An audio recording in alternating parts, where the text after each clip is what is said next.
میں آج کو ایک واقعہ سناتا ہوں، آج سے تقریباً 40 سال پہلے کا۔ ہمارے یہاں شوگر مل میں ایک انجینئر آئے نئے، مکینیکل انجینئر تھے، چیف انجینئر تھے۔ ان کا نام تھا ظفر اللہ گھمن، سرگودا کے علاقے کے تھے۔ کئی مربع ان کے زمین بھی تھی اور 2 بھائی تھے۔ بڑا بھائی فوج میں میجر تھا اور یہ چھوٹا بھائی فوج میں 2nd لیفٹیننٹ ہوا۔ پھر کچھ عرصہ جاب کرنے کے بعد اس نے چھوڑ دی، تو ہمارے چیف انجینئر صاحب ریزائن کر کے چلے گئے، تو مالک نے ان کو انٹرویو کر کے رکھ لیا۔ اب اس نوجوان کی جو پہلی ملاقات تھی نا، اس نے ہمیں بہت متاثر کیا۔ اتنا خوبصورت اس کا جسم، جیسے باڈی بلڈر کا ہوتا ہے نا، چوڑی چھاتی، پتلی کمر، اور اس کے بازو دیکھنے والے، مسل ایسے بنے ہوئے، چل کے آتا تھا تو اس کو دیکھ کے دل خوش ہوتا تھا۔ ایک نوجوان کی صحت ایسی ہوتی ہے۔ بات چیت میں بھی نرم بات کرتے تھے، مزاج میں نرمی تھی، خوش اخلاقی تھی، ہر چیز ان کے اندر اچھی تھی سوائے ایک کے، اور وہ ایک بات بری کیا تھی کہ وہ دہریہ تھا۔ یہ نہیں کہ بے نمازی تھا، سرے سے دین کوئی نہیں مانتا تھا۔ وہ کہتا تھا کہ اللہ نے انسان کو پیدا نہیں کیا، انسان نے اللہ کے وجود کا جو ہے نا ایک تصور گھڑ لیا ہے۔ 3-4 دن بعد مجھے انجینئر نے بتایا کہ جناب آنے والے چیف انجینئر صاحب تو دہری ہیں۔ میں نے سب کو منع کر دیا کہ اس ٹاپک پہ اس کے ساتھ کوئی بات نہ کرے، اگر کبھی موقع آیا تو میں خود بات کر لوں گا۔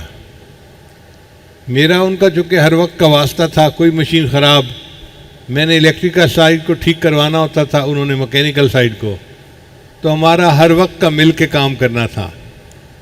تو میرے ساتھ ان کی بہت اچھی طبیعت جڑ گئی۔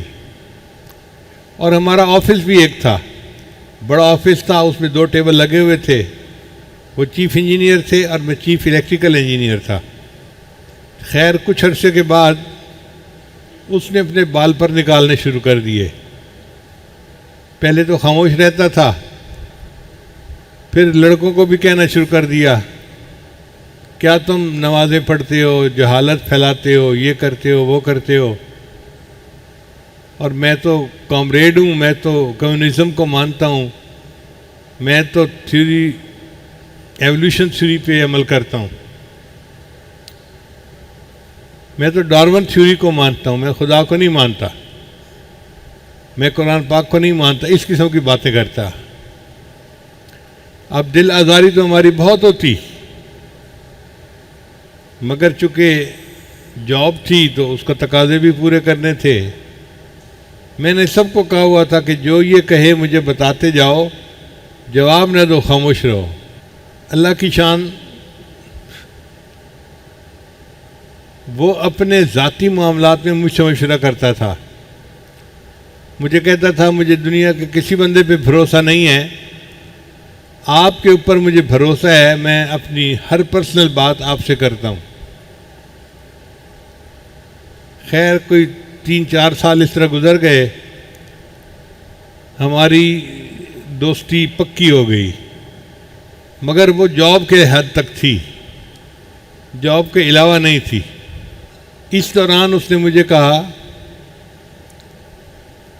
کہ میری امی نے مجھے کہا ہے کہ تمہاری عمر 26 سال ہو گئی، اب تمہاری شادی کرنی ہے، جہاں تم کہو گے وہیں شادی کروں گی۔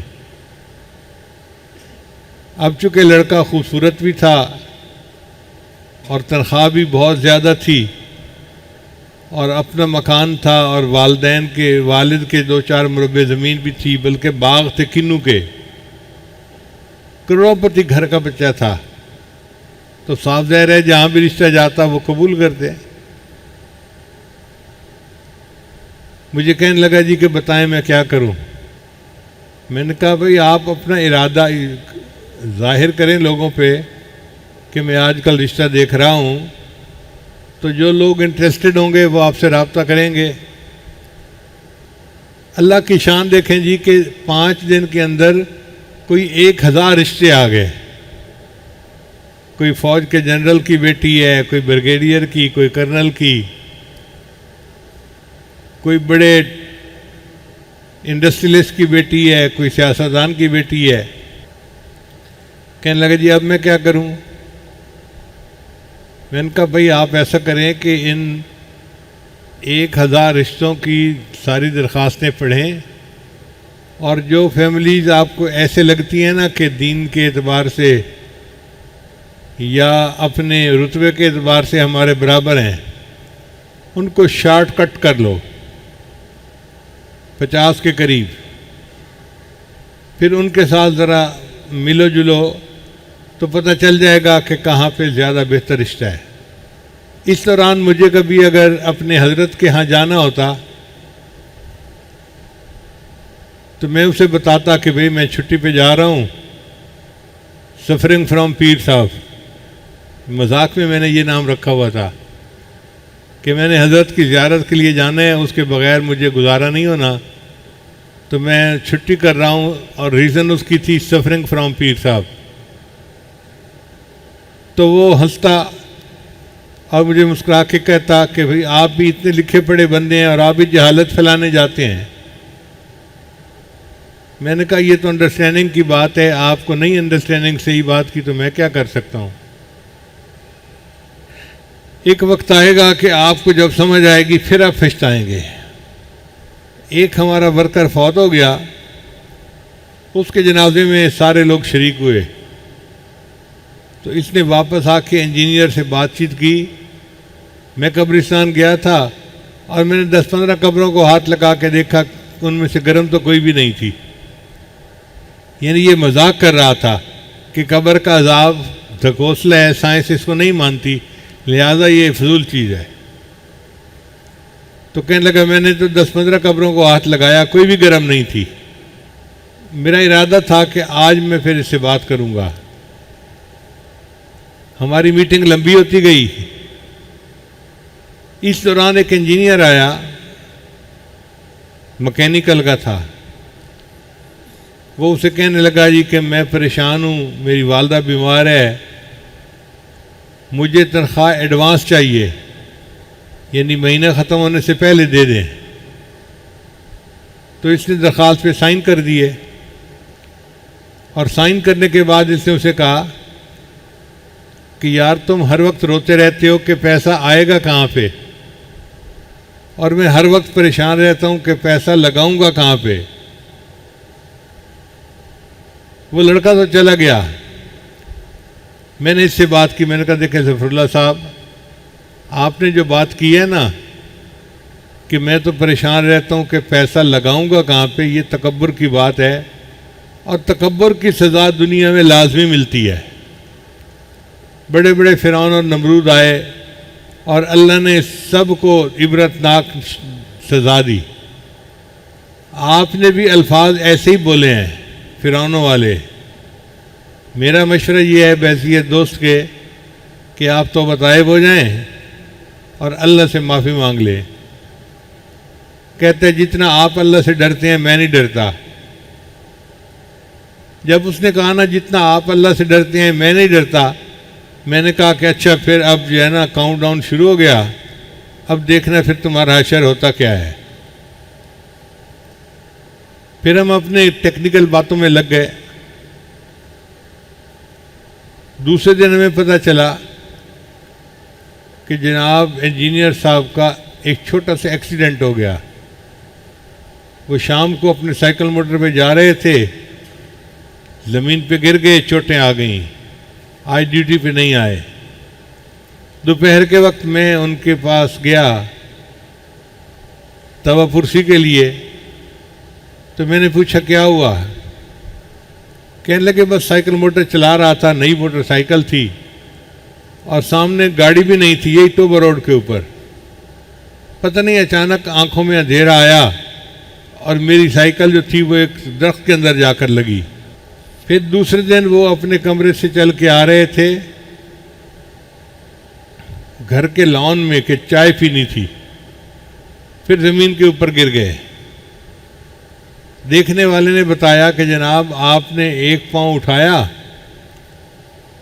اور رکھنے کے بجائے دوسرا پاؤں پھر اٹھا لیا، تو جب دونوں پاؤں اوپر اٹھیں گے تو بندہ نیچے گرے گا۔ اب ان کو فکر لاحق ہوئی، چنانچہ انہوں نے اپنے بھائی کو فون کیا، وہ فوج میں میجر تھا اور یہ صاحب خود بھی فوج میں رہ چکے تھے۔ اس نے ان کو کہا کہ جی آپ اسلام آباد آ جائیں، میں ملٹری ہاسپٹل میں آپ کا چیک اپ کروا دیتا ہوں۔ 1 مہینے کے لیے چھٹی پہ چلے گئے اور اس دوران ان کی ٹریٹمنٹ ہوئی تو کچھ بہتر ہو گئی طبیعت۔ واپس آئے، جب واپس آئے تو پھر میں نے کہا، میں نے کہا دیکھیں ابھی تو ابتدا ہے، آپ ابھی سے رجوع کر لیں، توبہ کر لیں تو زیادہ بہتر ہے، ورنہ پھر یہ ایک سے اوپر ایک جو تھپڑ لگے گا نا وہ تیز تر ہوتا جائے گا۔ تو ہنس پڑا، کہنے لگا میں آپ کے ساتھ بحث نہیں کرنا چاہتا، میری دوستی بہت اچھی ہے، میں کیوں اپنی بات سے ایک دوسرے کے مزاج کو خراب کروں۔ اللہ کی شان دیکھیں کہ ان کے اوپر دوسرا کیا ہوا، اچانک آئی سائٹ خراب ہو گئی اور آنکھوں نے ایک جگہ پہ فوکس کرنا چھوڑ دیا۔ ایک بندہ کھڑا ہے، 2 نظر آ رہے ہیں، اب یہ نہیں پتا کہ یہ اصل بندہ ہے یا یہ اصل بندہ ہے۔ تو یہ تو بہت خطرناک بیماری تھی۔ چنانچہ ان کو سب نے کہا کہ آپ تو فیکٹری کے اندر داخل ہی نہیں ہو سکتے، آپ سمجھیں گے کہ مشین یہاں ہے اور مشین یہاں ہوگی اور ایکسیڈنٹ ہو جائے گا۔ لو جی فیکٹری میں جانا بند، دفتر تک مقید ہو کے بیٹھ گئے۔ 1 ہفتہ اس طرح گزرا، 1 ہفتے کے بعد پھر تیسری نشانی کہ ہاتھوں میں پسینہ ایسا جیسا قطرے ٹپکتے ہیں نا کسی چیز میں سے، قطرے ٹپکنے لگے، اتنا پسینہ آتا کہ ڈاکومنٹ کے اوپر سائن ہی نہیں کر سکتے تھے، جو ڈاکومنٹ سائن کرو اسی کے اوپر پسینے کے قطرے گرے ہوئے ہیں۔ اب پریشانی اور بڑھ گئی کہ میں تو کاغذ کے اوپر سائن کرنے کے قابل بھی نہ رہا۔ خیر اس دوران علاج ان کا چلتا رہا مگر معاملہ ایسا ہی رہا۔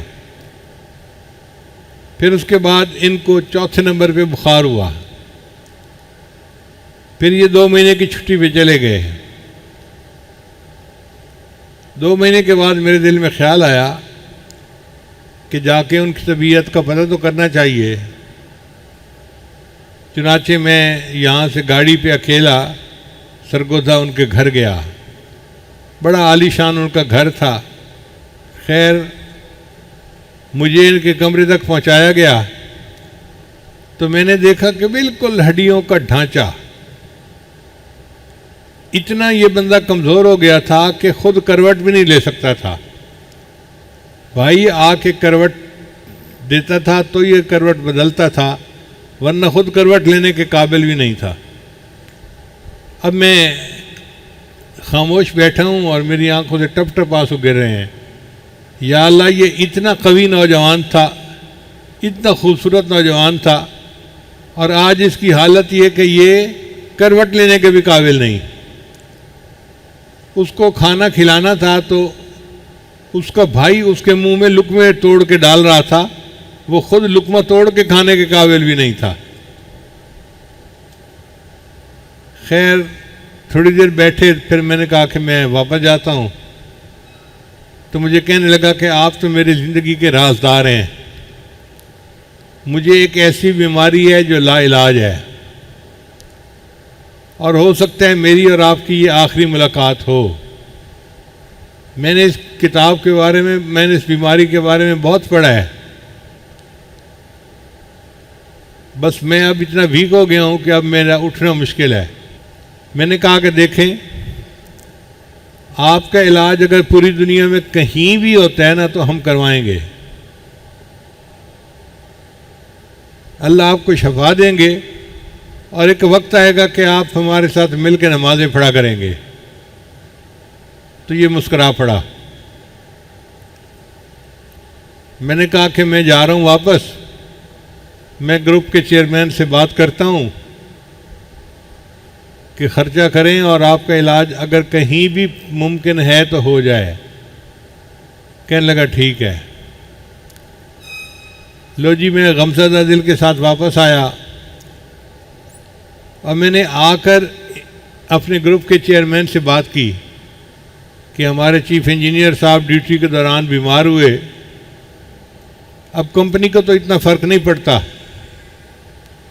شوگر کی وجہ سے منہ چونکہ خشک ہو جاتا ہے تو مجھے بولنا مشکل ہوتا ہے, اس لیے میں ایک گھونٹ لے لیتا ہوں. اگر پانی پینا ہوتا تو میں 3 گھونٹ پیتا. میں نے انہیں کہا جی کہ آپ کی 36 فیکٹریاں ہیں, آپ کو تو پیسے کا کوئی مسئلہ نہیں, آپ اس کا علاج کروا دیں. وہ مجھے کہنے لگے بہت اچھا, اب آپ کا یہ پروجیکٹ ہے, دنیا میں جہاں کہیں علاج ممکن ہے آپ اس کا علاج کروائیں, میرے پاس بل لے آنا, میں اپروو کر دوں گا. انہوں نے مجھے کھلی چھٹی دے دی.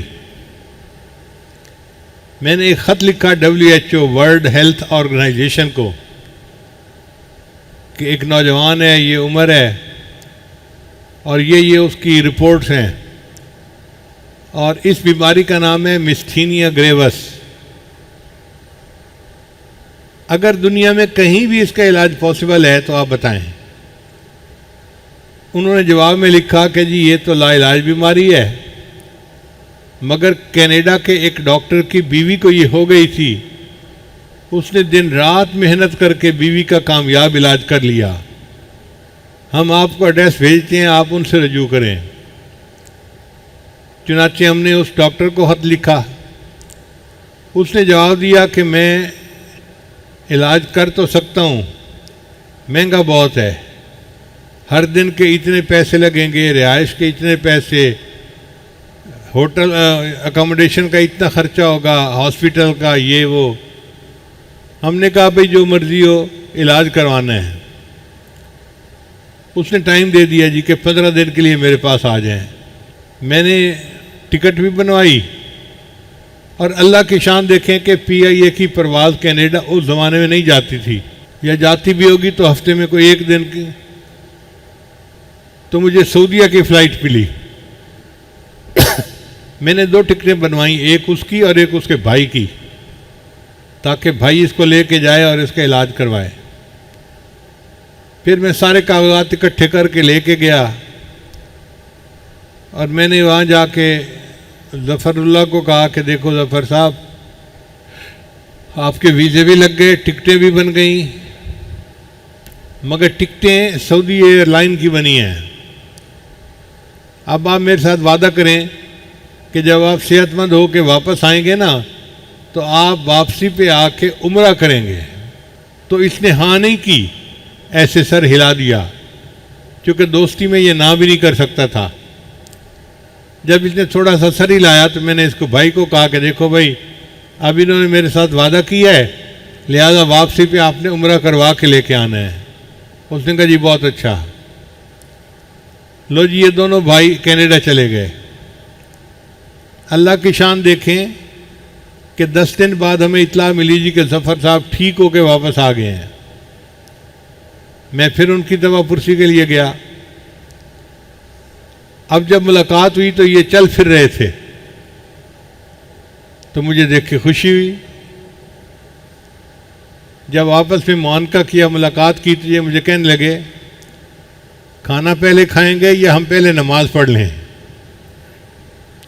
تو میرے لیے تو یہ بہت ہی انتہا کی خوشی کی بات تھی.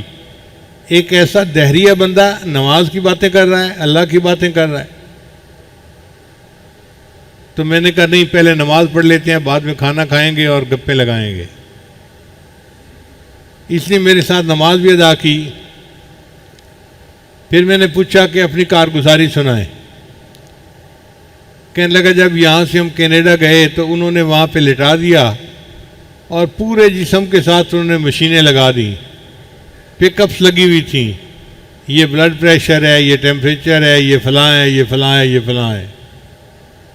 وہ ڈاکٹر بلڈ کو سینٹریفیوج کیا کرتا تھا، یعنی بلڈ کے ساتھ ایک مشین لگاتا تھا تو بلڈ اس کی مشین میں سے جاتی تھی اور وہاں پہ جو بیماری کا پلازما ہوتا تھا نا اس کو وہ الگ کر لیتا تھا سینٹریفیوگل فورس کے ذریعے سے۔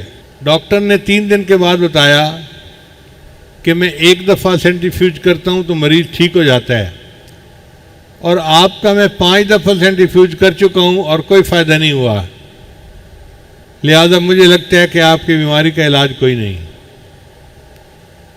پھر 2 دن اور گزر گئے، پھر اس نے اس کے بھائی کو بلایا اور کہا کہ دیکھو بھائی 7 دن ہو گئے ہیں اور مجھے 1% بھی امید نہیں ہے اس بندے کے بچنے کی، اس نے ہے مرنا، یہیں رہو گے تو 5-10 دن میں یہیں مر جائے گا، اور اگر زندہ چہرہ کسی کو دکھانا ہے تو لے جاؤ اس کو۔ بھائی نے فون کیا تو ماں نے کہا بیٹا جب وہاں علاج نہیں ہے تو پھر میرے پاس لے آؤ، میں کم از کم 1 مرتبہ دیکھ لوں گی، کوئی بات ہی کر لوں گی۔ اب اس کا بھائی اس کو واپس آنے لگا، پتہ چلا کہ سعودی عرب کی بھی فلائٹ ہفتے میں 1 تھی کینیڈا کی اس زمانے میں، اور ان کے پاس کوئی عمرے کا ویزا بھی نہیں تھا، تو بھائی نے اس کو جہاز پہ ڈالا اور جدہ پہنچ گیا۔ اس کا خیال تھا کہ میں جدہ جا کے درخواست کروں گا کہ مجھے پاکستان کی فلائٹ دے دو، مگر وہ بھی فلائٹ فل تھی۔ تو جدہ والوں نے کہا کہ ہم آپ کو 3 دن کا ویزا دے دیتے ہیں، آپ ہوٹل میں رہنے کے بجائے آپ ایئرپورٹ پہ رہنے کے بجائے ہوٹل کے کمرے میں جا کے ریلیکس کریں، اور 3 دن کے بعد جو اگلی فلائٹ ہے نا اس پہ چلے جائیں۔ چنانچہ بھائی اس کو لے کے ہوٹل کے کمرے میں آ گیا۔ یہ کہتے ہیں کہ میرے ذہن میں خیال آیا کہ میں نے آپ سے وعدہ کیا ہوا تھا کہ میں آتے ہوئے عمرہ کروں گا، تو میں نے بھائی کو کہا کہ عمرہ تو میں کر ہی نہیں سکتا، بیمار ہوں، تو مجھے جگہ تو دکھا کہ کہاں عمرہ کرتے ہیں۔ بھائی نے اسے ویل چیئر پہ بٹھایا اور حرم لے گیا۔ کہتے ہیں کہ میں نے جب حرم دیکھا تو میں یہ سوچ رہا تھا اتنے لاکھوں لوگ مگر سب کے دماغ خراب کہ یہ اللہ کو مانتے ہیں، یعنی ایک دہریے بندے کی کیفیت سنیے جو بیت اللہ کے سامنے کھڑا ہے جا کے۔ وہ کہتے ہیں کہ میں اتنے لوگوں کو دیکھ کے یہ سوچ رہا تھا کہ جہالت کتنی عام ہو گئی، لاکھوں لوگ ہیں اور یہ چکر لگا رہے ہیں، گھوم پھر رہے ہیں، اور یہ خدا کو مانتے ہیں جبکہ خدا تو موجود ہی نہیں ہے۔ کہتے ہیں کہ میں جا کے بس بیٹھا رہا اور بار بار بیت اللہ کو دیکھتا رہا۔ یہ جو بیت اللہ کو بار بار دیکھنا تھا اسی سے اس کو اللہ نے برکت دے دی۔ کہتے ہیں کہ جب میرے جانے کا وقت ہوا نا تو اس وقت میں نے کہا کہ چلو میں دعا ہی مانگ لیتا ہوں، تو میں نے یہ دعا مانگی، اے اللہ اگر تو موجود ہے تو مجھے شفا دے دے تاکہ میں کل ویل چیئر کے بغیر چل کے طواف کروں۔ ایک دہریہ دعا مانگ رہا ہے بیت اللہ کے سامنے، اور دعا بھی یہ مانگ رہے ہیں کہ اے اللہ اگر تو موجود ہے تو مجھے بیماری سے شفا عطا فرما تاکہ میں چل کے طواف کروں۔ کہتے ہیں میں نے بھائی کو کہا کہ دوائیاں سب بند، میں نے اب نہیں لینی۔ اللہ کی شان کے اگلے دن میرے جسم کے اندر کافی قوت تھی، بھائی مجھے لے کے آیا اور اس دن میں نے طواف کیا، اور طواف کے بعد بیت اللہ کے سامنے بیٹھ کے کلمہ پڑھا۔ اگر ایک دہریہ بندہ بھی حرم میں جا کے دعا مانگتا ہے اللہ اس کو ایمان جیسی دولت عطا فرما دیتے ہیں، تو ایک مومن اگر وہاں جا کر دعائیں مانگے گا تو اللہ اس کی دعائیں کیوں نہیں قبول فرمائیں گے؟ اس لیے وہ بیت اللہ ایسی عجیب جگہ ہے، جو مانگتا ہے بندہ اللہ عطا فرما دیتے ہیں۔ مومنوں کی تو دعائیں قبول ہونی ہیں، جو دہری ہیں اللہ ان کی بھی دعائیں قبول فرما لیتا ہے۔ لو جی اس طرح یہ بندہ مسلمان ہوا، اس نے کلمہ پڑھا اور واپس آ کے نمازیں پڑھنی شروع کر دیں۔